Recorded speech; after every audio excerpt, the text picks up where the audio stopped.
The Gospel according to St. Luke, chapter 23. Jesus before Pilate. And the whole multitude of them arose, and led him unto Pilate. And they began to accuse him, saying, We found this fellow perverting the nation, and forbidding to give tribute to Caesar, saying that he himself is Christ a king. And Pilate asked him, saying, Art thou the king of the Jews? And he answered him and said, Thou sayest it. Then said Pilate to the chief priests and to the people, I find no fault in this man. And they were the more fierce, saying, He stirreth up the people, teaching throughout all Jewry, beginning from Galilee to this place. And when Herod saw Jesus, he was exceeding glad, for he was desirous to see him of a long season, because he had heard many things of him, and he hoped to have seen some miracle done by him. Then he questioned with him in many words, but he answered him nothing. And the chief priests and scribes stood and vehemently accused him.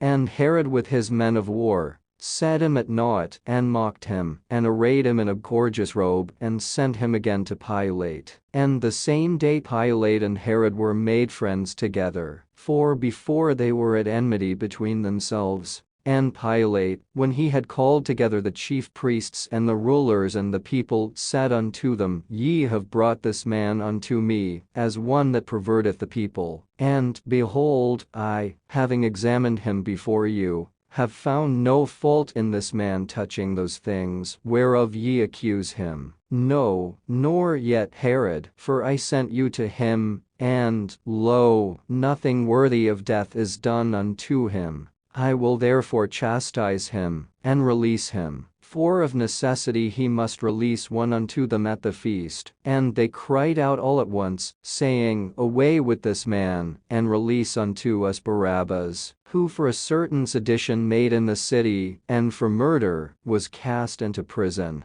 Pilate therefore, willing to release Jesus, spake again to them. But they cried, saying, Crucify him, crucify him. And he said unto them the third time, Why, what evil hath he done? I have found no cause of death in him. I will therefore chastise him, and let him go. And they were instant with loud voices, requiring that he might be crucified. And the voices of them and of the chief priests prevailed. And Pilate gave sentence that it should be as they required. And he released unto them him that for sedition and murder was cast into prison, whom they had desired, but he delivered Jesus to their will. And as they led him away, they laid hold upon one Simon, a Cyrenian, coming out of the country, and on him they laid the cross, that he might bear it after Jesus. And there followed him a great company of people and of women, which also bewailed and lamented him. But Jesus turning unto them said, Daughters of Jerusalem, weep not for me, but weep for yourselves, and for your children. For, behold, the days are coming in the which they shall say, Blessed are the barren, and the wombs that never bare,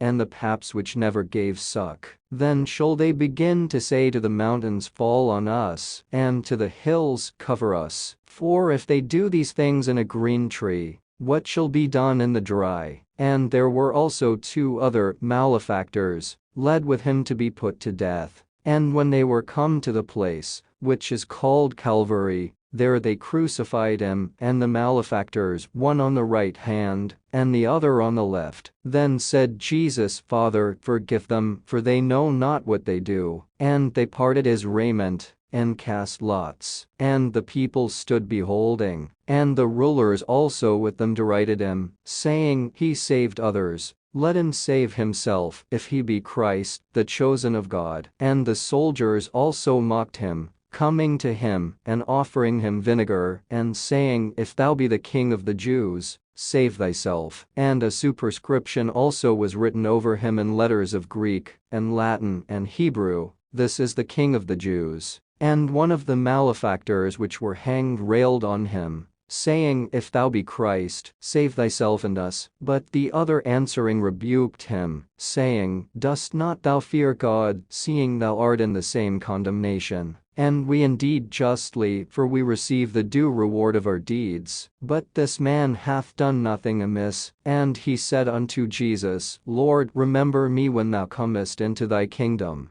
And Jesus said unto him, Verily I say unto thee, today shalt thou be with me in paradise. And it was about the 6th hour, and there was a darkness over all the earth until the 9th hour, and the sun was darkened, and the veil of the temple was rent in the midst. And when Jesus had cried with a loud voice, he said, Father, into thy hands I commend my spirit. And having said thus, he gave up the ghost. Now when the centurion saw what was done, he glorified God, saying, Certainly this was a righteous man. And all the people that came together to that sight, beholding the things which were done, smote their breasts, and returned. And all his acquaintance, and the women that followed him from Galilee, stood afar off beholding these things. And, behold, there was a man named Joseph, a counselor, and he was a good man, and a just. The same had not consented to the counsel and deed of them. He was of Arimathea, a city of the Jews, who also himself waited for the kingdom of God. This man went unto Pilate, and begged the body of Jesus. And he took it down, and wrapped it in linen, and laid it in a sepulchre that was hewn in stone, wherein never man before was laid. And that day was the preparation, and the Sabbath drew on. And the women also, which came with him from Galilee, followed after, and beheld the sepulchre, and how his body was laid. And they returned, and prepared spices and ointments, and rested the Sabbath day according to the commandment.